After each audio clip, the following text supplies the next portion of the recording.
All right, how's it going, everybody? This is Ismortah. It's Sunday night, feeling right. And this evening, I'm excited to share with you during this board game session more ELEMANCERS Light and Dark content. My plan for this evening is to show you the unboxing of the Kickstarter build of ELEMANCERS Light and Dark. So what do I mean by that? I'm going to be doing an unboxing, so I was basically showing you just what I say, like, this is the actual box that I'll be sending to reviewers and where you can play test when I'm doing demos now through the campaign, as well as show you what it's like for all the stuff to be packed in the box and what are all of the components that make up the game. So I'm not going to be showing you how to set up the game. I'm not going to be showing you how to play the game. Those I've shown on previous streams, and we'll do newer versions, more professional ones that are focus on the content instead of being a helicopter view of the entire scene. But I just want to show you what to expect when the previewers get these games, and if you see this game at one of your local demos in the Carson or Bay Area areas. So before I get started, I just want to make sure that the Twitch audio is hearing me okay. It's not too distorted or loud, and then we'll get right into it.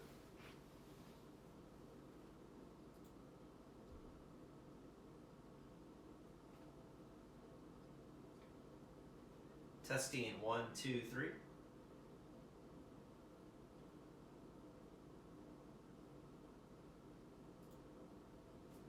Okay, I think it's good. I'll just make sure I'm a little bit closer to the phone because I have it as loud as I can because I'm filming this with my iPhone 8. Cool. So this is ELEMANCERS Light and Dark. So as you can see here, I have 3 Kickstarter builds of the game. What I keep calling Chaos Kickstarter build, because these are the builds that I'm going to be advertising during the Kickstarter, as well as this is as close as I can get to showing you what the game's actually going to be like when you get from the manufacturer without getting it from the manufacturer. It's like, this is the game. And so I have 3 copies, and these copies will be going out to reviewers, 2 of them, as well as one I'm going to keep for myself to show. And so that's why I still have 2 of them still shrink wrapped, but I'll be unboxing this guy. So let's go ahead and do less talky and more visualization. All right, so this is the ELEMANCERS box. It is a little bit heavy, I have to tell you, because jam-packed with goodness. It does also have a lot of plastic. I don't have the miniatures in the game because that's going to be one of the deluxe or upgrades you can get as far as content for the game. The core game is just going to have the core elements of the game, which is using tokens and standees, not miniatures. But it does have a lot of protective plastic, which I'm still on the fence whether I'm going to have to be part of the core game or what I'm going to call a hardcore version of the game that has the plastic coverings and protective plastic cases for all of your stuff. But I'll get more into that when I show you all the goodies. All right, so here we got here ELEMANCERS Light and Dark by Shadowbound Games and Jarrett Ford, which is myself, aka Ismortah. All right, so removing the box, we got some, you already see, got some goodies. So what we got? So on the top, I have 2 different layers of plastic cases for each clan of the game, their stuff, as well as one for additional components that, as a community, people use in the game. So let's make sure I can see it good. Let me tilt this just a little bit. Make sure. Okay. But I'll hold stuff up the screen as well. So top layer, I have the 3 clans for the Light faction, which is Lux. And which is Ignis, orange. Celum, which is pink. And Anima, which is gold. And the bottom layer here I have the 3 clans of Dark Faction, Tenebris, as well as community game pieces, as well as the shield that goes in on the central hex location on the game board, which is the Hollow of Fate.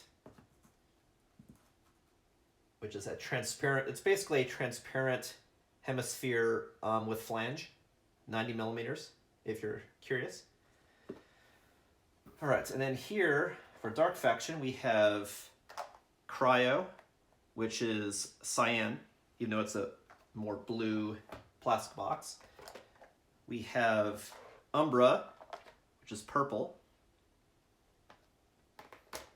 And let me put these here so you can see.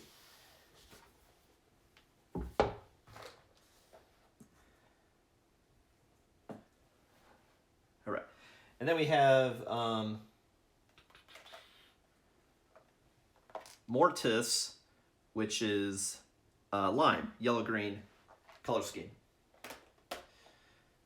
So before I get into this, I'm going to show you an example of what is in each of these. So each of the clan cases has the same type and quantity of game components.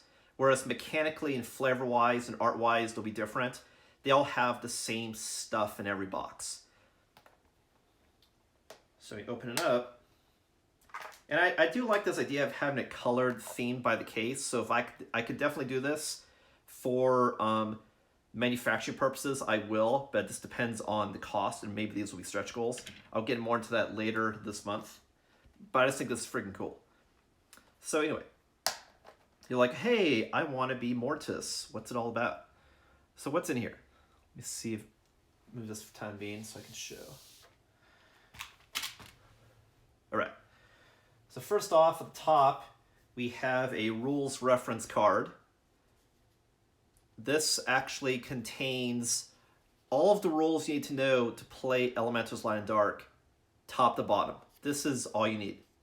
And this would be accessible. I see it's in every clan's box for every player that they can look up at their whims. What do I mean by that? I wanted to have the rules readily available in front of every player, but also have it be digestible. So what this actually is, I'll do it in front of you here, it's a rules reference card that unfolds, and it's double-sided. So on one side, you have, let me see if I get it all in here, all of the rules to the game as far as the phases, around, what some of the different cards are, win conditions, and factions. Whereas on the back side is everything you need to know for battle. Because battle is the most complicated part of the game. Talking about what are the creature traits, what's Bronzu, and what's the battle all about and how's it done. So the idea here is, if you do a close-up, you can go to any one of these sections, and then you can collapse this and fold it so that's all you're seeing. So if you just keep forgetting what the hell a power action is, you can have this right in front of you and go, oh, this is what a power action is. These are the type of power actions I can do. Similarly, if you're like, man, I can't remember what these symbols are, that's okay, because you can just collapse it so all you see are the creature traits, for example, and you can be like, oh, an Annihilator is the skull, it looks like it's being disintegrated like in Terminator 2, and that increases your battle dice value by 1 in battle. So the idea is that you can have this right by your side, so you can see the information easily that you want to see partitioned, and they can also put it away, but have it next to you when you need it. All right. So that's the rules reference card. Next, what's in here is we have battle cards. So each clan has 8 battle cards.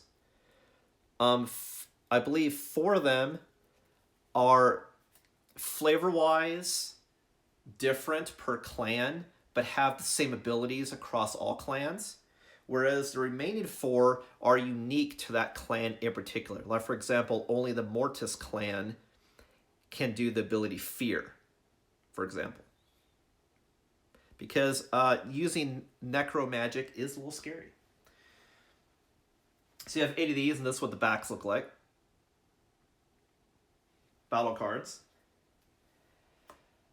Next up here, we have creature cards. These are all of the creatures that each clan can use in the game. Each clan has 8 creatures. One of them is always their avatar, which you always start with in the game, whereas the remaining creatures depends on what you draw during the game. Typically, you only go through 4 of the 7 possible creatures that you can add to your retinue.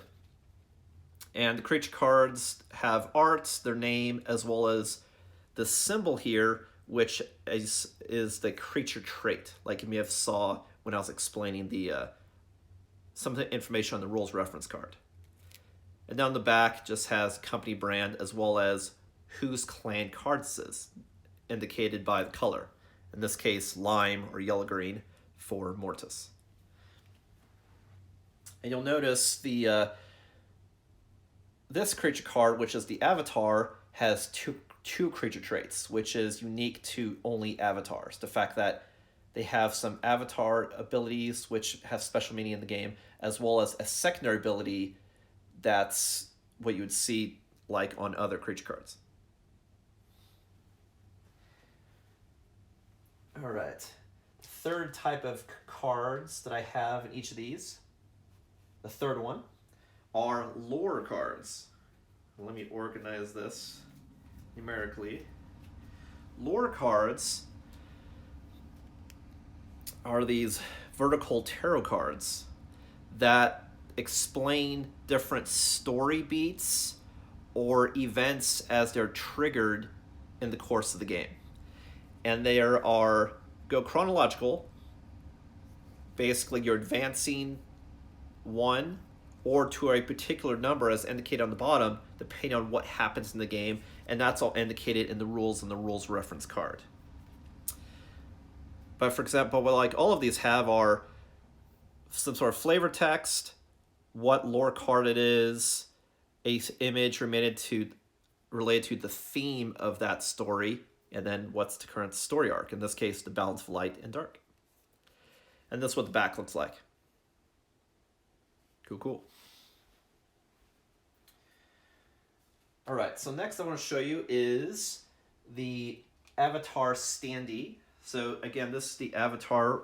Let me show you this card again, which is exactly the same picture, just cropped, of, in this case, Apocalypsid, which is the avatar of the Mortis clan that utilizes Necro elemental magic. And so this is standee that you'll be using across the board. And so what's common among all of the clans of the same faction, each faction, like I said, is made up of 3 clans, is the same faction will all have the same colored base. So if you're the dark faction, they'll have black bases, and if you're of the light faction, they'll all have white bases. And the other side, just the creature, so you can see it at all angles. Moving her across the board, doing her spiderly things. All right, next up is Battle Dice. So this is, I'm sorry, not Battle Dice. Hit Dice. This is the hit dice of your avatar. Typically in the game, the core game anyway, your avatar starts at 3 hit points, and that's their max value. But based on some alternative rules in the game that I'm working on as far as expansion or add-on content during the campaign, you can have different rules that you can have maybe avatar that goes up to 6 to balance the game to make it harder or easier. But this to denote how many hits your avatar can take before they are defeated. And you'll notice, like you've seen already, everything for the clan is color coordinated with that clan to help bring the immersion of you're controlling that element of magic. All right. Next here, I have 2 more things left in the clan box. Second to last are the creature tokens. All of these little penny-sized tokens that you see. Now I'm still on the fence whether I'm going to keep these penny-sized or have them be nickel-sized, and it's really based on manufacturing purposes. But for the purposes of the Kickstarter build, they're penny-sized, and that's how I'm going to advertise it on the Kickstarter. But as a stretch goal, or if I can have that affordably be part of the main goal, I'll probably have it be nickel-sized, just because it's easier to pick up. a little easier to see. I'm having a problem picking up right now, not because I can't pick it up, just because I'm trying to pick up 20 of them at the same time, which I would not recommend. I just wanted to show you all the goodies. All right. So these are the creature tokens. And I'll try to show you at least a couple. This is a creature called Symphony. Here's one of the Elemencers. That's a Necromancer. Another Symphony. Here's just the face of the Blight Worm. Yeah, a lot of fun ones. Let's see another good one. And here's a skeleton. And so how all these creature tokens work is one side has a face. Like this is a Death Guard. Let me show you one that's easier to see on the camera. One side has a face, whereas the other side has the creature trait, like you may have already seen. For example, here. Here's the Symphony, but with the Annihilator trait, with the exploding skull. So that tells you what trait this is, so that you know what creature tokens to get at of these. So, for example, I'm like, oh, I want to get out these creature tokens that match because they have Annihilator, and it's a Symphony. Only because all of the creatures for every clan appear twice. That every creature for a clan, there's one of that creature that another clan has as well, except for one that is unique to, for example, the Mortis clan, but you have 2 copies of. But each variant of that creature has one of 2 different traits. So for example, the Symphony can either be an Annihilator or it could be a Banisher. And so when you see the creature, you want to look for the token that matches the side. And these creatures are played face down, meaning the creature's face that you see is down. Because you reference the creature trait while you're playing the game, and they're only just special abilities that trigger your creature to be face up, which has certain game mechanic effects. So these are the creature tokens. And you have 3 creature tokens per creature, and you have 7 non-avatar creatures in your clan box. So you see we're accumulating a lot of shit. And the last thing in this box for a clan are the power tokens. These are translucent. I want to say they're 8mm, if I recall, cubes. Or are they 12? Shit, I forgot off the top of my head. But there's small generic ones that you see on like Board Game Geek and a lot of games. Like, for example, King of Tokyo. Small translucent cubes that match the color. And these are used to do different actions in the game. So if you want to do something in the game on your turn, you'll be spending a power token on that space to perform that action. And then having a cube in that space allows you to not do that action again for the rest of the round. And you'll have power tokens. You have 4 and 4 because you have 4 that you use on your player board and 4 that you'll use on the game board to denote matching element locations to your clan that you control or occupy, which is a fancy way of saying a location that has a color that matches your clan. Cool. Well, that's everything that comes in each of these clan boxes, and there are, as you can see, 6 clans. So next what I'll show you is what are the rest of the components of the game. I've already showed you the sphere, which is translucent. Stuff can be placed inside, which in the actual game, that's where Bronzu is sleeping before she's awoken based on certain things that happen in the game.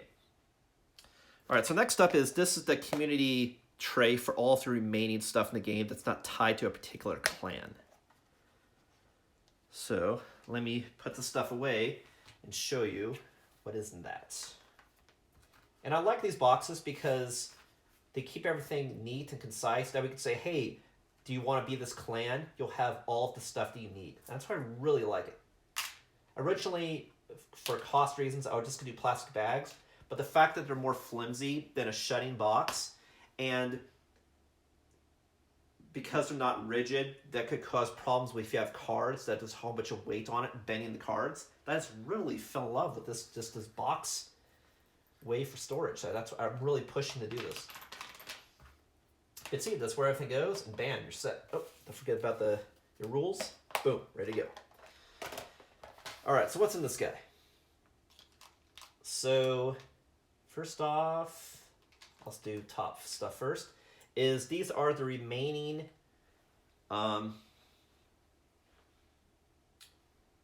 standees that are available for play in the game. 2 of them are avatars, and the other one is Bronzu, who is the dragon in the game.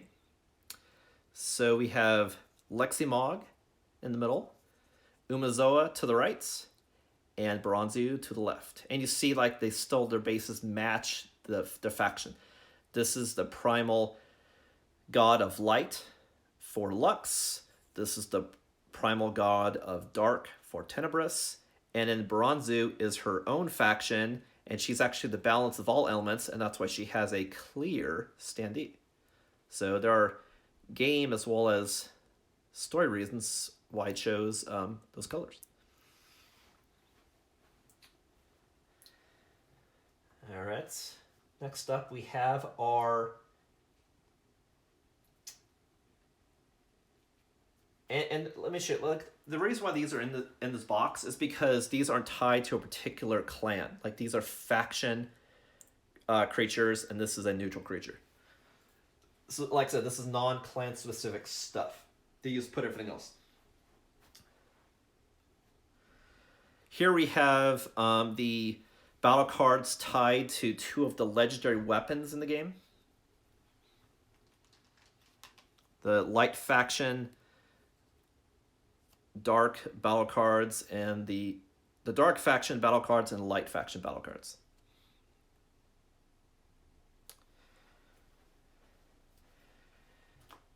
And then below it, we have more legendary weapons tied to factions. So here we have the creature card for Leximog, the creature card for Umezoa, the creature card for Bronzu, and then 2 other legendary weapons which you haven't seen yet. So far you've seen 2 of them. The embodiments of the gods are 1 legendary weapon for each faction. The battle cards are another legendary weapon for each faction. And then we have unlocked by getting grimoires. And the third one is the ability to control progenitor dragons. So here we have Darkon from the dark faction and Dralight from the light faction. And in case you don't notice the play on words, the draw light and the dark gone. If you take the words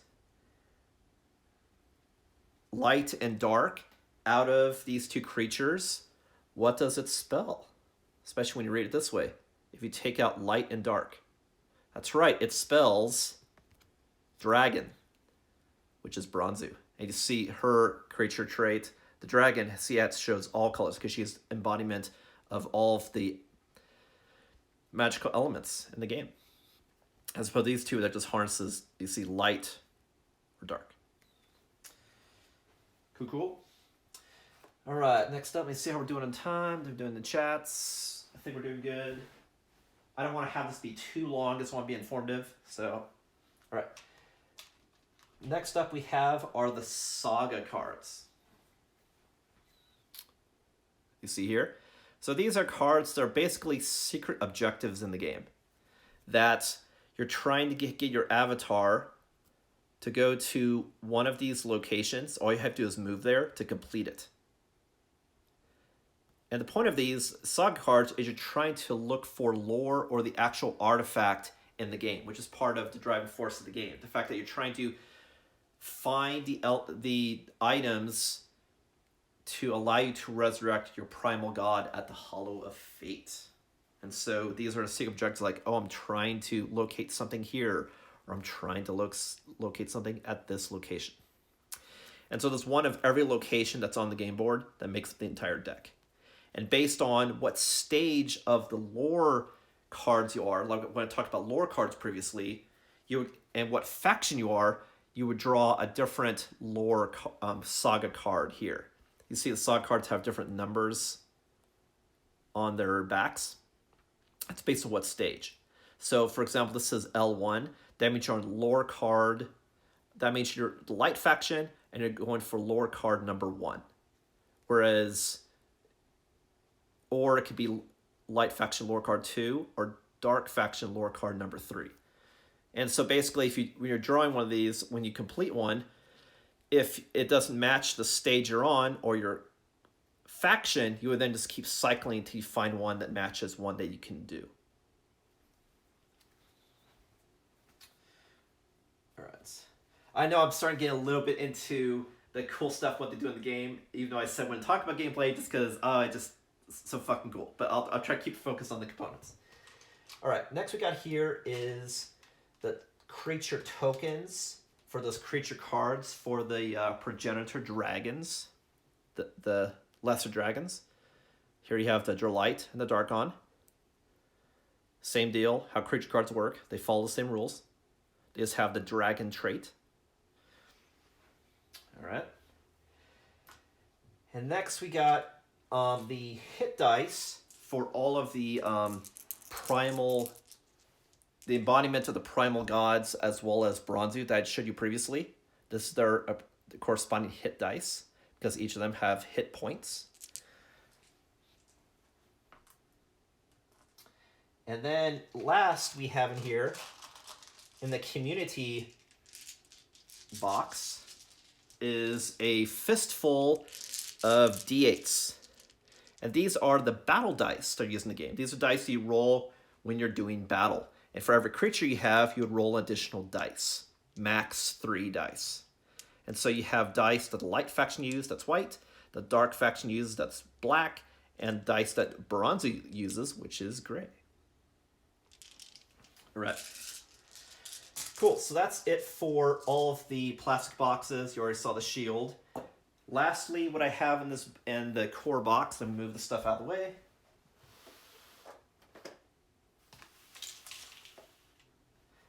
Is the boards in the game. So there's player boards, and there's also the game board. So the game board is next on top, but I'm going to show you that last, just so I can unfold it for you so you can take a look at it. But this is the game board. I'm just going to show it to you last. All right, so here we have the player boards. These are the boards. What's a board? These are the boards that you'll use as you're playing the game. So for every clan that's playing, or for every clan that you're controlling, you would put your stuff on the matching board. So this is the player board for the Cryo clan. And then you also have ones for like the Ignis clan. And it has space designated for all of your stuff. That way when any player is looking at any player's board, they know what you have and where you have it. It's not a holy mess. So you have space for your avatar, your other non-avatar creatures, as well as your creature deck. For your battle card deck, for where you place battle cards that you've drawn. This is where you place your lore cards, and this is where you place your saga cards. And then lastly, this is where you place your power tokens. So, and I'll do a quick view of all of them. Here's Cryo, Umbra, Mortis, Coelum. I believe this is a Latin word. A lot of the words I've used for the clans are either Latin or Greek. So it's spelled C-A-E-L-U-M, but it's pronounced Coelum, in case you're curious. But honestly, as long as you're having fun, I don't care how you pronounce it. Ignis. And Anima. Cool, cool. All right, so the last thing I have to show you that's in the game box is the game board, and I just want to unfold it for you so you can see the final look of the game board, which hasn't changed much since I've shown it last on video. I just want to show you what it looks like unfurled. So, let's do it. So the reason why the board looks slim is because it's a 6-folded board that folds into a square. Typically, when you see a 6-fold board, it's the opposite. Like, for example, Fury of Dracula, like I have up here. It's good for long boards, because if you have a long board, you could fold it 6 ways and it'll fold into a perfect square to fit a square box. But in this case, this box is really the biggest piece that could not fold. It was actually the player boards. And so it had to be this huge shape. And my game also has to be a square board because I wanted all the players to get around the board, because it's a snowflake appearance of actually where all the locations are. So there's no reason for an elongated board. So that's why I did the opposite. It's a square board, but it folds neatly into a 6 folds into a rectangular board, which is placed neatly in there just like that. But the reason why there's a little bit of space is because you had to leave space this way for the player board. But it neatly fits, because if it's a little bit longer, I can neatly place all of the clan storage boxes as well. Okay, blah, blah, blah. Let me show you the board. I just want to show you how it unfolds. So they call it a 6-fold because it has 6 folds. So that's fold number 1, fold 2. Let's see. That's why I do this. Move this a little bit. Move the kitty here. Have kitty will travel. Alrighty. So this is the game board of ELEMANCERS. Let me adjust a little bit so you can see. Obviously, it has more exciting stuff going on when you have all the stuff on the board. But this is the game board. The idea here is all of the hexagons you see in the snowflake are locations that you can move to. The center location is the Hollow of Fate, where, I'll just show you right quick, where Bronzu is until she's released later in the game, with this over it, showing that it's shielded and it's transparent so you can see, but also you can't move to this location, and having this bulk reinforces that because you can't physically place anything there. But she's there, and so when she's awoken, this goes away, she comes up, she does dragon stuff.